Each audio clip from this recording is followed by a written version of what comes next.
Operation Overlord was the codename for the Allied amphibious invasion of northern France in World War II. It led to the Battle of Normandy and set the stage for the eventual liberation of Western Europe from Nazi Germany's occupation.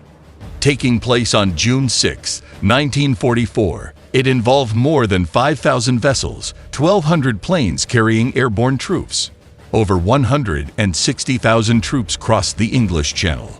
Operation Overlord lasted until 30th August 1944, by which time Paris was liberated on 25 August, and the bulk of the occupying German forces had retreated across the Seine River, signaling the liberation of France. To this date, it remains one of the most ambitious of all amphibious assaults ever in the history of warfare.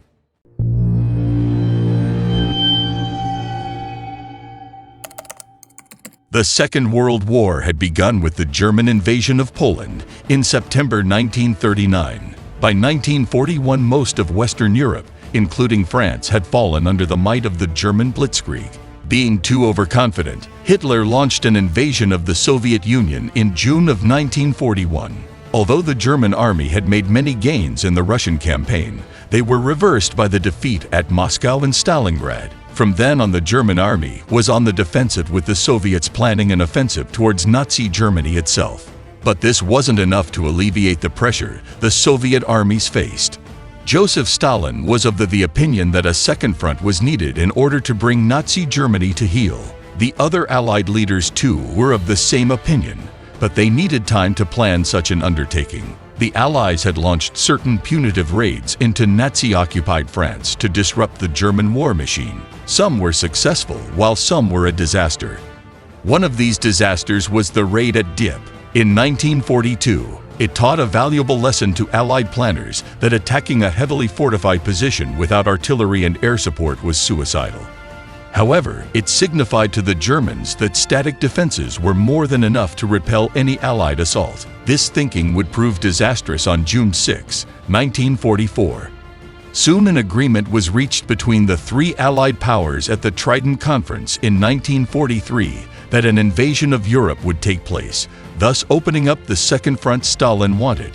Dwight D. Eisenhower was appointed commander of Supreme Headquarters Allied Expeditionary Force. General Bernard Montgomery of Britain was named commander of the 21st Army Group, which comprised all of the land forces involved in the invasion.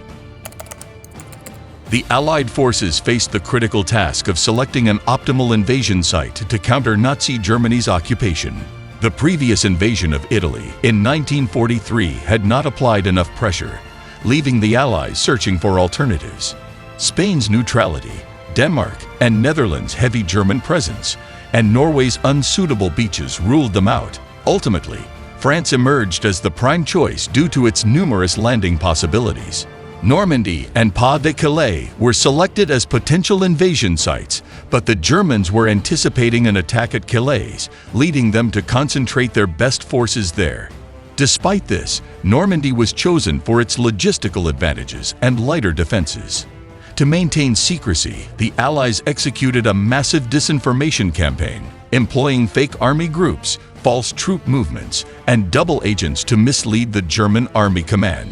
Radio broadcasts and other measures aimed to deceive the Germans into believing Calais would be the primary target. After considering various factors, June 6, 1944 was chosen as the invasion date. The English Channel's stormy reputation made it crucial to select a date where high tides and storms would not hinder the assault. This became known as D-Day. The invasion plan included artificial harbors called mulberries to address short-term logistical challenges. 5 beaches were strategically chosen for landing: Gold, Juno, Sword, Utah, and Omaha. The invasion fleet, led by Admiral Alan G. Kirk Western Naval Task Force and Admiral Sir Philip Vian Eastern Naval Task Force, supported the American, British, and Canadian sectors. On the American side, Lieutenant General Omar Bradley commanded the 1st Army and V Corps Omaha, the British forces under Lieutenant General Miles Dempsey's 2nd Army. Overall land forces were under the command of Montgomery, with Air Command assigned to Air Chief Marshal Sir Trafford Leigh Mallory. The invasion of Normandy, also known as Operation Overlord, became one of history's most audacious amphibious assaults. It involved the cooperation of various Allied nations and set the stage for the eventual liberation of Western Europe from Nazi occupation. Nazi Germany had at its disposal 50 divisions in France and the Low Countries, with another 18 stationed in Denmark and Norway. 15 divisions were in the process of formation in Germany, but there was no strategic reserve. Field Marshal Erwin Rommel was put in charge of the defense of France. Unlike the rest of the German High Command, Erwin Rommel was of the opinion that the invasion of France would take place in Normandy instead of Calais. To that end, he believed that the first crucial hours of the Battle of Normandy would be won on the beaches itself. He would booby-trap the beaches and put obstacles that would prevent the landings. Rommel, believing that the Germans' best chance was to stop the invasion at the shore, requested that mobile reserves, especially tanks, be stationed as close to the coast as possible. His seniors disapproved, as the tanks would be vulnerable to naval fire, as was the case in the Italian campaign. But Rommel insisted on mobile armored reserves to be placed near the coast. Hitler made the final decision. He would leave 3 divisions under other generals' command, while Rommel would get 3 tank divisions under his command. Hitler would personally take command of 4 armored divisions, not to be used without his direct orders, a decision that would turn out to be fatal. By daybreak, 18,000 British and American parachutists were already on the ground. An additional 13,000 aircraft were mobilized to provide air cover and support for the invasion.